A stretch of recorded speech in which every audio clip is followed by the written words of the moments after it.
Hello, कैसे हो आप सब। उम्मीद करता हूँ आप सब बढ़िया होंगे। तो हमारे पास बहुत सी इंक्वायरी आ रही थी कि भाई आपके ये RSIS का जो नया फाउंडेशन बैच 2 जो शुरू हो रहा है, SI का जो नया बैच शुरू हो रहा है, इसका सेमिनार कब है। तो इतने सब लोगों को है वो ऐसे फ़ोन पे जानकारी दे पाना थोड़ा सा हमारे लिए असंभव था। तो हम प्रयास कर रहे हैं कि एक छोटे से वीडियो के माध्यम से हम आपको है वो पूरी जानकारी वो प्रोवाइड करवा दें।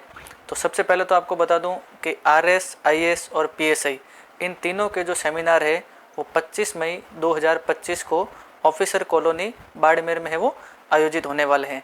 इस पर हमारे जो पूर्व में चयनित जो प्रशासनिक अधिकारी हैं वो आएंगे और आपको बताएंगे कि भाई आपके तैयारी की क्या दशा और दिशा हो, क्या पढ़ें, कैसे पढ़ें, कितना पढ़ें।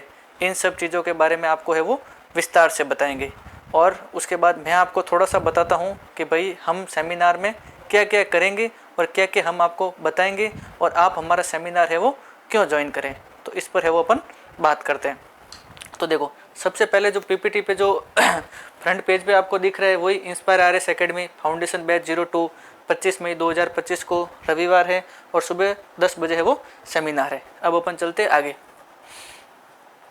उसकी अगली स्लाइड पर आपको दिख रहा होगा कि IRA आपके लिए क्या करेगा। IRA का मतलब होता है इंस्पायर RS एकेडमी। आप हमारा जब बैच ज्वाइन करोगे या आप हमारी क्लासेज को ज्वाइन करोगे तो IRA आपके लिए क्या करेगा। तो देखो, सबसे ऊपर लिखा हुआ है कि पाठ्यक्रम को समझने का सही दृष्टिकोण विकसित करना। जैसा कि आप सभी जानते हैं, किसी भी एग्ज़ाम को निकालने के लिए सबसे मेन चीज़ होती है वो उसका सिलेबस। तो उसके सिलेबस के बारे में आपको ढंग से पता होना चाहिए, कौन सा पॉइंट कहाँ से लिया गया है, कौन सी किताब से लिया गया है, आपको उन चीज़ों को कहाँ से कवर करना है। ये सारी चीज़ें आपको तभी पता चलेगी जब आपको ढंग से उसके सिलेबस के बारे में पता होगा। तो हम आपको या जो इंस्पायर RS एकेडमी के जो फैकल्टीज़ मेंबर हैं, जो टीचर्स हैं, वो आपको ये बताएंगे कि भाई पाठ्यक्रम का जो प्रत्येक बिंदु है वो किस प्रकार आपके लिए इम्पोर्टेंस रखता है। अगला पॉइंट लिखा है अनुभवी विषय विशेषज्ञों द्वारा अध्ययन। जब आप हमारा ये बैच ज्वाइन करोगे तो आपको है वो बहुत ही ढंग से पता लग जाएगा कि हमारे यहाँ पर जो पढ़ाने वाले जो फैकल्टीज़ हैं, जो टीचर्स हैं, वो कितने एक्सपीरियंस होल्डर हैं और कितना बढ़िया तरीके से आपको है वो सब चीज़ें पढ़ाते हैं। अगले पॉइंट में लिख रखा है कि नियमित मॉक टेस्ट और समीक्षा सत्र। कोई भी एग्ज़ाम हो उसको निकालने के लिए ना सिर्फ पढ़ना ही ज़रूरी नहीं है, बल्कि लगातार टेस्ट देना भी है वो बहुत ज़्यादा ज़रूरी है। उससे आपकी निरंतरता बनी रहती है। कोई भी टॉपिक है वो अगर आपका कमज़ोर होता है तो नियमित टेस्ट देने से वो टॉपिक आपका बहुत ही ज़्यादा स्ट्रॉन्ग हो जाता है। तो इंस्पायर RS एकेडमी आपके लिए वीक टू वीक है वो प्री के, मेंस के, थानेदार के, मतलब जो भी आप बैच ज्वाइन करोगे उसके अकॉर्डिंग है वो सारे मॉक टेस्ट और टेस्ट सीरीज का है वो आयोजन करवाए जाएंगे। अगला पॉइंट लिख रखा है व्यवहारिक और नवीनतम परीक्षा पैटर्न RBSE और NCERT पर आधारित है वो आपकी अध्ययन सामग्री होगी। तो इस पॉइंट का अर्थ यह है कि हमारे यहाँ पर जो पढ़ाने वाले जो सारे टीचर्स या जो फैकल्टीज़ मेंबर हैं वो आपको वो सारी चीज़ें लिखवाएंगे जो अभी वर्तमान में NCERT और RBSE की किताबों में प्रमाणिक तौर पर है। क्योंकि ये पहले होता था कि कोचिंग के नोट्सों में से सीधे सीधे सवाल आ जाते थे और कोचिंग करने के मतलब कोचिंग वालों ने जो लिखा रखा है वो इनफ हो जाता था। लेकिन हम सिर्फ कोचिंग के नोट्स अपने मन मुताबिक ना लिखवा करके पूरा NCERT और RBSE पैटर्न पर आधारित लिखवाते हैं। मतलब हमारी जो पूरी विषय वस्तु होगी वो NCERT और RBSE पर बेस होगी। ठीक है। अगला पॉइंट जो लिख रखा है वो लिख रखा है परीक्षा तक आत्मविश्वास बनाए रखने के टिप्स। देखो, कई बार कुछ प्रशासनिक या राजनीतिक कारणों की वजह से एग्ज़ाम जो है वो डिले होता जाता है। कई बार एग्ज़ाम की डेट आ जाती है, एडमिट कार्ड आ जाते हैं, फिर भी है वो परीक्षा है वो कैंसिल हो जाती है। तो ऐसी परिस्थिति में जो स्टूडेंट्स होते हैं वो डीमोरलाइज हो जाते हैं।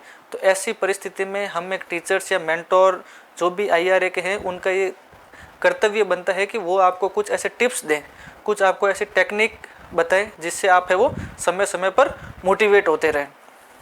अगला पॉइंट लिख रखा है समय प्रबंधन या टाइम मैनेजमेंट। देखो, कौन से सब्जेक्ट को कितना वेटेज देना, कितना पढ़ना, ये सारी चीज़ें हैं वो एक स्टूडेंट से बेहतर है वो एक टीचर जानता है। तो जब आप IRA का बैच ज्वाइन करोगे तो हम आपको वो सब चीज़ें बताएंगे कि भाई किस सब्जेक्ट को कितना वेटेज देना है, किस टॉपिक को कितना टाइम देना है, कौन से टॉपिक पर ज़्यादा ध्यान देना है। ये सारी चीज़ें हैं वो टाइम मैनेजमेंट के अंतर्गत आती है। अगला पॉइंट लिख रखा है महत्वपूर्ण टॉपिक पर विशेष फोकस। जैसे हर सिलेबस में कुछ ना कुछ महत्वपूर्ण टॉपिक होते हैं और उनसे है वो हर बार एग्जाम में सवाल आता है। जैसे अगर राजस्थान हिस्ट्री में अगर बात करूँ तो जैसे कुंभा है, अगर ये कहिए आमेर वालों में बात करूँ तो सवाई जय सिंह है, मॉडर्न राजस्थान में बात करूँ तो एकीकरण है, 1857 की क्रांति है, इकोनॉमिक्स में बात करूँ तो राष्ट्रीय आय है, पॉलिटी में बात करूँ तो मूल अधिकार है, मूल कर्तव्य है। मेरे कहने का अर्थ है कि हर सब्जेक्ट में कुछ ना कुछ इंपॉर्टेंट टॉपिक होते हैं, उनसे है वो हर एग्जाम में फिक्स सवाल आते हैं। तो हमारा ये कर्तव्य या ये दायित्व है कि हम आपको उन महत्वपूर्ण टॉपिक्स के बारे में बताएं और बार बार है वो उनका रिवीजन करवाएं। ठीक है, अगला पॉइंट लिख रखा है कि पर्सनालिटी डेवलपमेंट और क्या, कैसे और कितना पढ़े इसकी जानकारी देना। देखो, पढ़ाने के साथ साथ एक टीचर का मेन उद्देश्य होता है कि उनके पास आने वाले स्टूडेंट का व्यक्तित्व विकास करे। व्यक्तित्व विकास कैसे होगा? जो आपको जो क्लासरूम में पढ़ाया जा रहा है वो आपके जीवन में जब उतरेगा तो ऑटोमेटिक वो चीज़ें हैं वो आपके व्यक्तित्व का विकास करेगी। और क्या पढ़े, कैसे पढ़े, कितना पढ़े, ये सब चीज़ें तो जब आप हमारा बैच ज्वाइन करोगे, निरंतर क्लासरूम में आओगे, तो धीरे धीरे ये सब चीज़ें हैं वो आपको बहुत ही बेहतर तरीके से पता चल जाएगी। अब चलते हैं अपन अगली पीपीटी की ओर। अगली पीपीटी में लिख रखा है कि IRA ही क्यों। देखो, राजस्थान में बहुत सारी कोचिंग है, हर कोचिंग अपने आप में ठीक कर रही है, लेकिन हम इतना जोर IRA पर ही क्यों दे रहे हैं, या इंस्पायर RS एकेडमी ही क्यों, इसको लेकर करके भी कुछ पॉइंट लिख रखे हैं। उसमें सबसे नंबर 1 पर है कि संपूर्ण पाठ्यक्रम RBSC और NCERT आधारित होगा। सबसे मेन चीज़ अगर वर्तमान के दौर में कोई है तो स्टूडेंट्स को दिए जाने वाले नोट्स, अगर उसमें RBSC और NCERT अगर पूर्ण रूप से अगर कोई अपने नोट्सों में शामिल करते हैं तो वो IRA है। मतलब आपको पढ़ाई जाने वाली पूरी विषय वस्तु है वो RBSC और NCERT पर आधारित ही होगी। ये हमारा मेन की पॉइंट या हमारी मेन विशेषता अगर कोई एक कही जाए तो वो है वो मैं यही मानता हूँ। अगला पॉइंट है अनुभवी और प्रशिक्षित शिक्षकों द्वारा व्यक्तिगत मार्गदर्शन। ये तो मैंने जैसा आपको पहले भी बता दिया कि जब आप यहाँ आओगे तभी आपको ये चीज़ें हैं वो पता चलेगी कि कितने एक्सपर्ट्स और कितने एक्सपीरियंस होल्डर टीचर जो हैं वो आपको यहाँ पढ़ाएंगे। अगला पॉइंट लिख रखा है प्रत्येक छात्र पर व्यक्तिगत ध्यान और समर्थन। मतलब प्रत्येक स्टूडेंट जो होगा उसको किसी टॉपिक में डाउट है, कोई क्वेश्चन नहीं आ रहा है, तो हमारे टीचर है वो पर स्टूडेंट से है वो मिलते हैं, वो पर्सन टू पर्सन है वो उसकी क्वेरी लेते हैं कि भाई आपको ये टॉपिक क्यों समझ नहीं आया, क्या आपकी क्लास छूट गई, आपके इस टेस्ट में क्यों नंबर कम आए। तो वो सारी कारणों या उन सारी परिस्थितियों को जानने की कोशिश है वो हमारे यहाँ के टीचर्स है वो करते हैं। अगला पॉइंट लिख रखा है अत्याधुनिक शिक्षण सुविधाओं से युक्त वातावरण। ये भी आप जब यहाँ आओगे तो आपको पता लग जाएगा कि कितना अच्छा कैंपस बना रखा है। अगला पॉइंट लिख रखा है पाठ्यक्रम के प्रत्येक बिंदु की समझ है वो विद्यार्थी में विकसित करना, कि भाई सिलेबस का वो छोटे से छोटा पॉइंट है वो आपको समझाना कि भाई सिलेबस है वो क्या, किस पॉइंट से है वो कौन से सवाल आ रहे हैं, कौन से सवाल कहाँ से पुटअप हो रहे हैं, पिछले एग्जामों में कहाँ से सवाल आए हैं, अगले एग्जामों में है वो सवाल कहाँ से आ सकते हैं, वो सारी जानकारी है वो स्टूडेंट्स को प्रोवाइड करवाना। अगला पॉइंट है नियमित रूप से आंसर राइटिंग स्किल सिखाना। जैसा कि आप सबको पता है RS हो या IS हो, उसमें 50% रोल जहाँ पढ़ाई का है वहीं 50% रोल जो है वो लिखने का है, क्योंकि इनके जो मेंस एग्जाम होते हैं वो होते हैं सब्जेक्टिव। तो हम आपके टाइम टू टाइम या मेंस के टेस्ट सीरीज करवाएंगे, उनमें आपको अच्छे अच्छे टॉपर्स आएंगे, वो बताएंगे कि भाई मेंस के आंसर कैसे लिखे जाते हैं। आपके जो टेस्ट कॉपी होगी वो टॉपर्स के माध्यम से चेक करवाएंगे, आपके टेस्ट कॉपी में क्या क्या दिक्कतें हैं वो जो टॉपर्स है वो आपको बताएंगे। हालांकि SI में तो अभी तक 1 डे एग्ज़ाम हो रहा है, लेकिन ऐसी उड़ती उड़ती कहीं से खबर आई है कि भाई शायद SI वाला एग्ज़ाम भी है वो सब्जेक्टिव हो सकता है।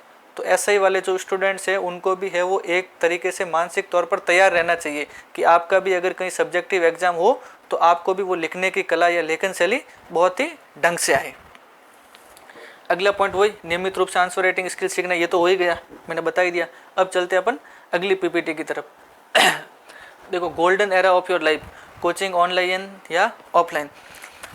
आप जब हमारा फाउंडेशन बैच ज्वाइन करते हो तो इसका जो टाइम पीरियड है वो लगभग 20 से 24 महीने है, मतलब लगभग मोटा मोटा 2 साल।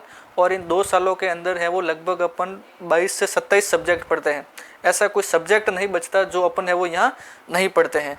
तो इतने सब्जेक्ट पढ़ने के बाद जब आप हमारे इस फाउंडेशन बैच से बाहर निकलते हो तो निश्चित तौर पर आपके व्यक्तित्व का वो सबसे गोल्डन टाइम या गोल्डन टाइम पीरियड है वो आप इन पिछले 2 सालों को मानते हो। आपको आपके जीवन काल में अगर कोचिंग करने के बाद कोई पूछेगा कि सबसे अच्छा टाइम कौन सा रहा, तो आप है वो अपने इन कोचिंग के दिनों को ही बताओगे, क्योंकि इन कोचिंग के दिनों के दौरान आपने इतनी सारी चीज़ें सीखी होती है कि आप है वो अपने आप को है वो गौरवान्वित महसूस करते हो। अगला पॉइंट लिख रखा है कि कोचिंग ऑनलाइन या ऑफलाइन। हमारे पास कई इंक्वायरी आती है, उसमें ये लोग पूछते हैं कि सर कोचिंग ऑनलाइन करें या कोचिंग ऑफलाइन करें। देखो, जब आपने कभी इंडियन हिस्ट्री पढ़ी होगी तो उसमें कहा जाता है कि शिक्षा है वो एक उपनिषद है, जो गुरु के सम्मुख बैठकर है वो निष्ठापूर्वक जो की जाए वो शिक्षा है। लेकिन वर्तमान में वो तकनीकी युग है। आप अगर निरंतरता बनाए रख सकते हैं तो निश्चित तौर पर है वो ऑनलाइन कोर्स लेना या ऑनलाइन पढ़ाई करना भी कहीं कोई दिक्कत वाली बात नहीं है। तो ये पर्सन टू पर्सन वेरी करता है कि आप कोचिंग ऑनलाइन ले या ऑफलाइन ले। बाकी मेरा पर्सनली मानना है कि हमेशा कोचिंग है वो ऑफलाइन करनी चाहिए। ठीक है। अगला पॉइंट है फाउंडेशन बैच 02। मैंने आपको बता ही दिया कि 20 से 24 महीने का है वो बैच है। बैच टाइम है वो नॉर्मली मॉर्निंग में ही रखेंगे और स्टार्टिंग में है वो 4 घंटे की क्लास होगी और फिर बढ़ा करके उसको 5-6 घंटे तक ले जाएंगे। ये आरएस का एग्जाम पैटर्न है। हालांकि आप सबको पता ही होगा कि सबसे पहले प्री होता है जिसमें 150 सवाल आते हैं, 200 मार्क्स का होता है, 200 मार्क्स के, और उसमें टाइम जो होता है वो 180 मिनट होता है। हालांकि आजकल है वो 10 मिनट है वो 5वां गोला भरने के लिए एक्स्ट्रा देते हैं। फिर मेंस होता है, मेंस में 4 पेपर होते हैं, पर पेपर 200 मार्क्स का होता है और टोटल है वो 800 मार्क्स में से वो नंबर मिलते हैं। और फिर इंटरव्यू होता है वो 100 मार्क्स का। हालांकि जब आप सेमिनार में आओगे तो अपन मेंस के एक एक पेपर पर है वो ढंग से चर्चा करेंगे। ये आरएस प्री में किस सब्जेक्ट से कितने क्वेश्चन आते हैं, पिछले जो प्रीवियस ईयर में जो एग्जाम हुए 13 वाला हो, 16 वाला हो, 18 वाला हो, 21 वाला हो, 23 वाला हो या 25 वाला हो, उसमें एवरेज है वो जिस सब्जेक्ट से जितने सवाल आए गए हैं वो है वो इसमें लिखा गया है। फिर ये देखो इंपॉर्टेंस ऑफ फाउंडेशन बैच 02।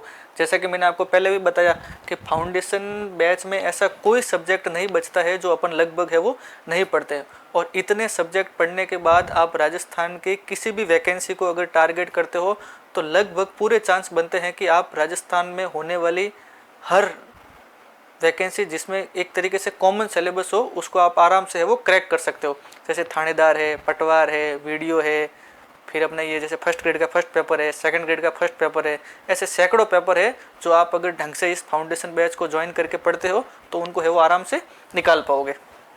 ये देख लो इतने सारे सब्जेक्ट है। फिर ये है एसआई एग्जाम पैटर्न। हालांकि अब तक जो एसआई के एग्जाम हुए उसमें 2 पेपर होते हैं, पहला पेपर हिंदी का और दूसरा है वो जीके जीएस का, जिसमें वो 100 सवाल आते हैं, 200 मार्क्स का पेपर होता है और टाइम होता है 2 घंटे। 200 मार्क्स का हिंदी का और 200 मार्क्स का है वो जीके जीएस का। फिर अगर आप अपन पेपर पास हो जाते हैं तो फिर होता है अपना फिजिकल कॉल, जिसमें अपनी थोड़ी सी दौड़ होती है, लंबी कूद वगैरह, वो सारा चेक किया जाता है, उसे कहते हैं फिजिकल। और फिर 50 मार्क्स का होता है अपना इंटरव्यू।